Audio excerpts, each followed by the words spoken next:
In 1956, deep within the Amazon rainforest, one of the most shocking events in human history took place. 5 Christian missionaries discovered a group of jungle-dwelling people in the Amazon and tried to make contact with them. But these tribesmen were fierce. They didn't even know that other humans existed outside their world. So when they saw the missionaries for the first time, they were terrified, and mistaking them for enemies, they killed all 5 of them. At the end of today's video, I'll share with you some astonishing facts about this mysterious incident. But before that, it's important to understand who these tribes people were. You need to know about their lifestyle, how they live and survive in such extreme isolation. And I will take you on a journey from their favorite food, monkey hunting, to how that food ends up on their plates. You will feel as if you are the one doing the hunting. So come with me as we dive deep into the heart of the Amazon rainforest.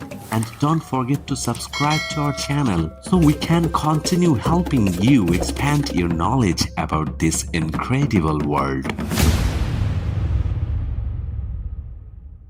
In our modern world filled with the buzz of our internet, mobile phones, speeding cars, and glittering cities, far, far away from all the chaos, deep inside the dense Amazon rainforest lives a unique tribe, Warani. They are so deeply connected to nature that it feels as if their lives are written on the leaves of the trees. The Waorani people are found in 2 provinces of Ecuador's Amazon rainforest, Orellana and Pastaza. In their own language, they call themselves Warani or Waora, meaning simply the people, but they are not just people, they are truly children of nature. It is believed that their current population is around 4,000, but before the 1950s, no member of this tribe had ever seen the outside world. There were no cities, no roads, no hospitals, no schools in their lives. All passed under the shadows of the jungle and by the waters of the river. Their first encounter with the outside world was not a tale of friendship, but rather a bloody chapter in history. That incident shook the world, but it was not the end. It marked the beginning of a transformation, and we will take more about that later in the video.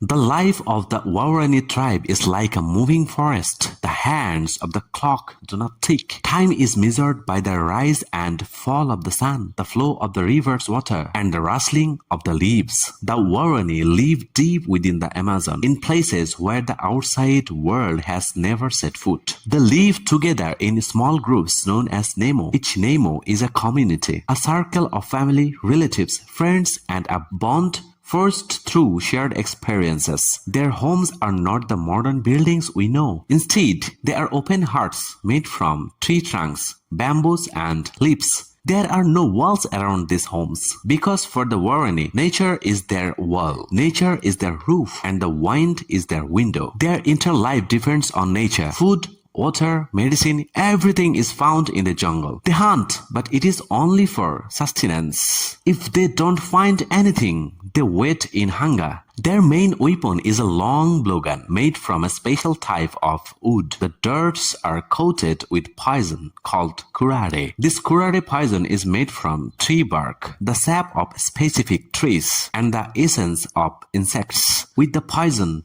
they hunt monkeys, birds, or small wild animals. Hunting is not just a food, it's a celebration, a story, and education. Every hunt teaches the children, do not kill the animal. Respect it. It's your food, your life. But it also has a soul. Although men and women do different tasks, both are equally respected. Women gather fruits, prepare food, and take care of the children. Men go hunting, cut trees, and build homes. But the most important job, keeping the community together, is done by everyone. Children learn from an early age to climb trees, swim in rivers, throw slingshots, identify plants, and recognize animals. They have no schools, but their education takes place under trees, while walking along the river or listening to the elders' stories by the fire. For the Warani, home is not just a place to live. Home means family, safety, and spiritual peace. And this lifestyle, which might seem difficult to primitive to us, is their happiness.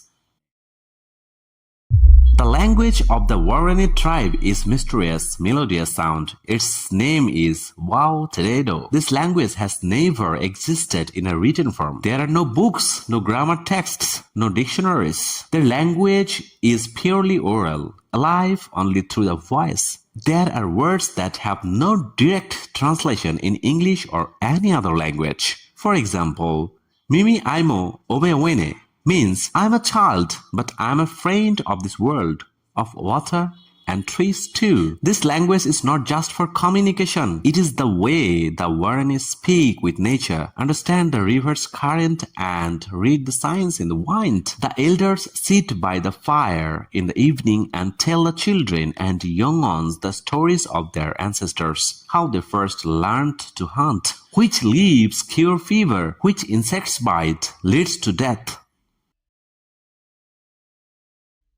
The Waorani educational system is not like our schools or colleges. Every day for them is a class. By watching trees floating down the river, they learn the art of floating. By listening to bird calls, they understand which season is coming. By sensing the stillness of the jungle, they realize that a tiger might be hiding behind. In their eyes, nature is an open classroom, and each child is not a student but an explorer. They learn by seeing, by understanding, through experience. They learn by making mistakes, falling down and getting back up. For them, knowledge is not just information. Knowledge is life. Because it's not just language, it is the soul of a civilization. Where we go to the market for food, enter restaurants, or order through mobile apps. For the Warani, food means an entirely different world. For them, food comes from the forest, the river, and the sky. They gather what they eat with their own hands. No refrigerators, no packaged foods, no artificiality. The Warani diet is written entirely in the language of nature. They hunt forest animals, especially monkeys, tapirs, birds, and small mammals. The primary weapon for hunting is the blowgun, a long gun that shoots arrows. These arrows are tipped with curare, a natural poison. This poison is made from tree sap, secretions from toxic frogs. However, the use of this poison is done with extreme caution. Each hunt is for survival, not for entertainment. Before the hunt, the Warani remain silent. They listen to the sounds of the jungle, inhale the scent of the wind, and observe the behavior of animals. They gather a variety of fruits, nuts, roots, and tubes from the forest, and tubers from the forest. One of their favorite food is a drink called chicha. They also fish from the river, but fishing is an art in itself. They do not use nets. When necessary, they spread the sap of certain trees into the water. For the Warani, food is not just about filling the stomach. Every meal is intertwined with gratitude. They observe a moment of silence for its soul. They believe if nature gives, it must be repaid with respect. There is no greed in their hunting, eating, or farming practices. They know how much is needed and how much should be left behind. They live in such a way that the jungle remains intact for future generations. While modern society is immersed in plastic, preservatives, and excess, the Warani still speak in the language of nature, finding life in the sand of the earth. Marriage in the Warani community follows a simple yet profound tradition. There are no religious rituals or formal paperwork involved. When a young man reaches adulthood and forms a relationship with a woman, the relationship is accepted by both families. If the woman's family agrees to the match, the couple is allowed to live together. After marriage, the man typically moves in the wife's family. This tradition strengthens the social power of women within the tribe. It's also not uncommon for a man to have multiple wives, but this is done consensually with the approval of everyone involved. Now, we will show you how they hunt monkeys. Keep focusing on the video. You will feel like that you are one of them hunting.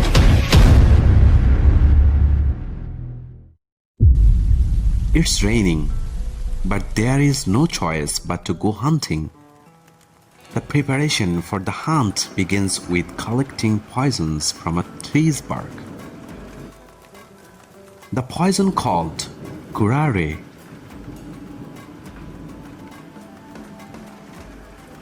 is harvested from the bark and taken back to the village for processing. This all happens deep in the heart of the Amazon. The tree whose bark is used for the poison is identified, and the bark is carefully peeled. The poison will be prepared and ready by the next morning for the hunt.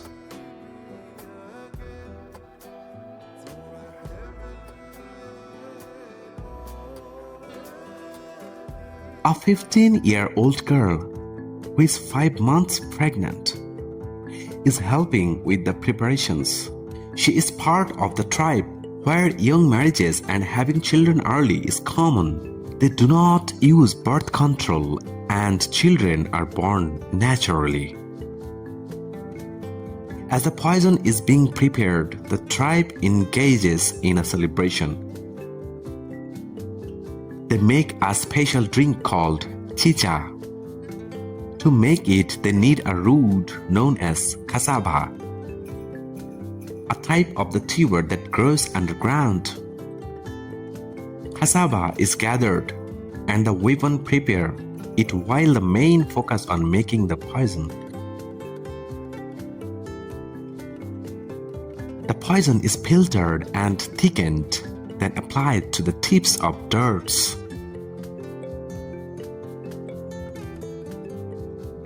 This will be used the next day for hunting. Each dart is carefully prepared, ensuring that the poison is properly applied so that the hunt will be successful.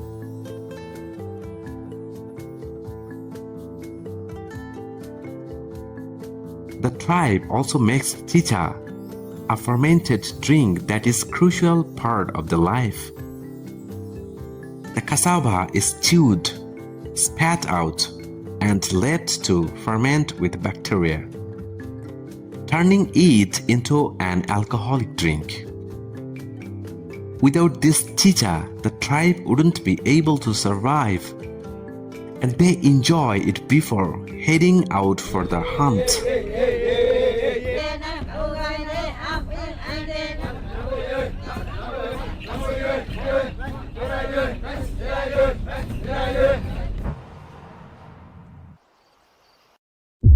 The hunt takes place on the Amazon River. The tribe uses blowguns to mimic the sounds of monkeys and lure them in.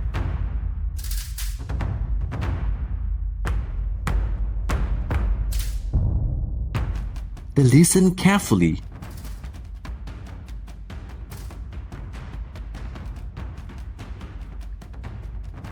And once they hear the call of a monkey, they move towards it. After a few attempts, the dart strikes the monkey.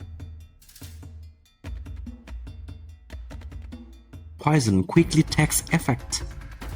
Even if the monkey climbs a tree, the hunters follow, and eventually the monkey falls to the ground.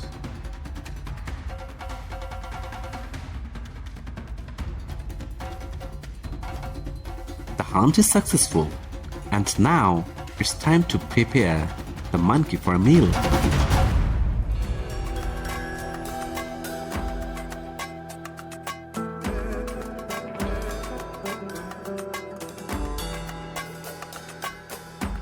The cooking method is simple.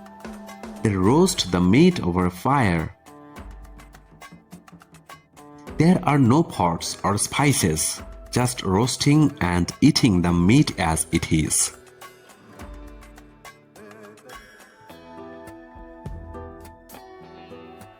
The Waorani are a tribe deeply connected to the jungle. They seek to protect their forest and prefer to live within it, in harmony with the nature.